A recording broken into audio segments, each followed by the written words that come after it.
Hello everyone. Today we are going to study the third process of agriculture practices, that is adding manure and fertilizers. This process is done to add nutrients to the soil. Like we all need food to grow and we have different ways to add nutrients to our body. In the same way, crops need nutrients to grow and they get nutrients from the soil. So, to add nutrients to the soil, we add manure and fertilizers. Continuous growing of crops make the soil poor in certain nutrients.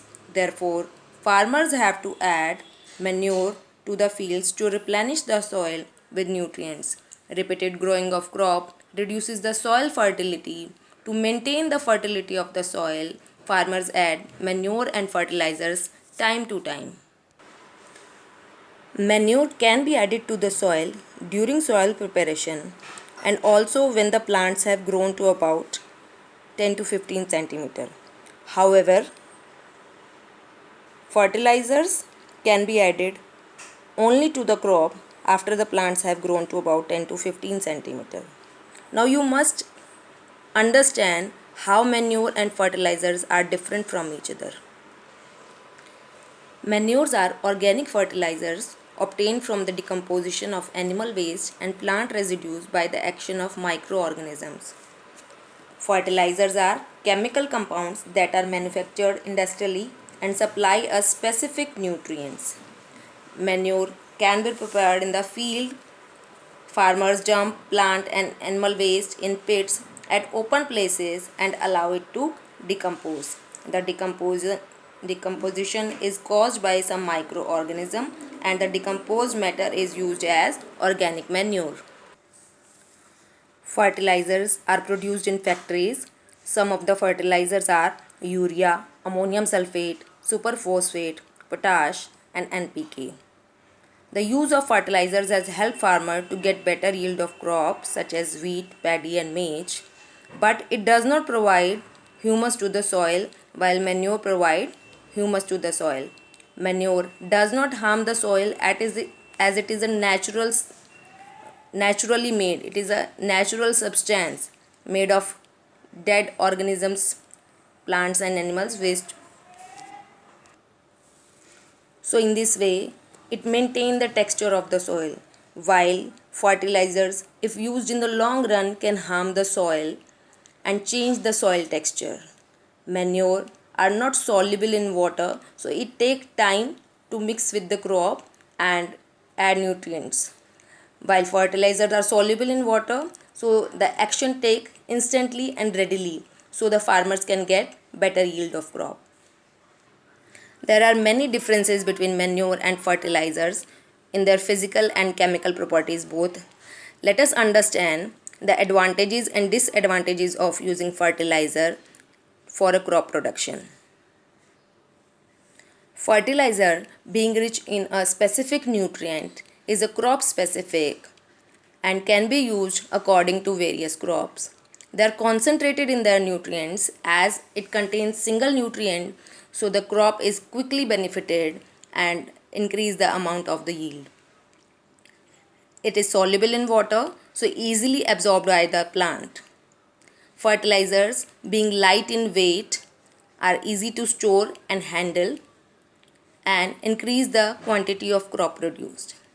Though along with many of the advantages, because fertilizers are made chemically and not natural, they have disadvantages too. Using the fertilizers continue for the growth of crop successively in many seasons damages the soil. Since each fertilizer provides only specific nutrients to the soil, the use of fertilizer should be as per need of crop or soil. Application of improper fertilizer can change the soil chemistry by increasing the acidity or alkalinity of the soil. As it is soluble in water, fertilizers leach out rapidly and can cause water and soil pollution. If we talk about manure, there is no disadvantages of adding manure to the soil because they are made naturally, though they have many advantages too. They increase the water holding capacity of the soil. Because it adds humus to the soil, it restores soil texture. So humus is the most important part of the top layer of the soil. It makes soil porous and airy so plants can breathe properly. The roots of the plants can get adequate amount of water.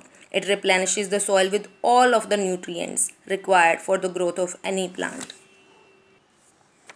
Manure is considered better than fertilizers. Fruit and vegetables grown by using manure are considered safe as compared to those grown by using fertilizers. Nowadays, there is more emphasis on organic farming in which only manure is used as was done in the olden times.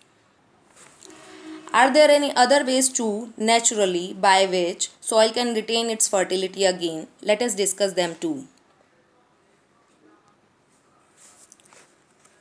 First of all, fallowing. What does it mean? It means leaving the field to a rest for a season. How? Continuous growth of crop actually takes all the nutrients from the soil and soil does not get time to replenish its nutrients.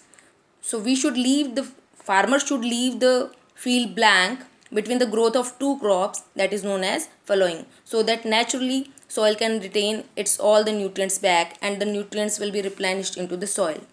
Second way of replenishing the soil with its nutrients is crop rotation. What is done in crop rotation? Different crops are grown in the succession. It means one crop grown after another should be different. You have studied in your previous class, that is nitrogen fixation. The leguminous crop sown into the soil help to add nitrogen to the soil because the rhizobium bacteria fixes the nitrogen into the soil. So if we grow one legume crop after a cereal crop, the replenishment of nitrogen into the soil will be naturally. So that process is known as crop rotation, changing the crop after one cereal and then one leguminous crop grown in succession will add nutrient to the soil. Third is mixed cropping. In this type of cropping, two or more crops are grown together in the same field at a time. So no particular nutrient will be lesser in the soil and the nutrient of the soil will be maintained in a proper way. For example, raising together of cotton crop with groundnut crop is a mixed cropping. So this was all for today. Hope you have understood. Enjoy. Keep learning.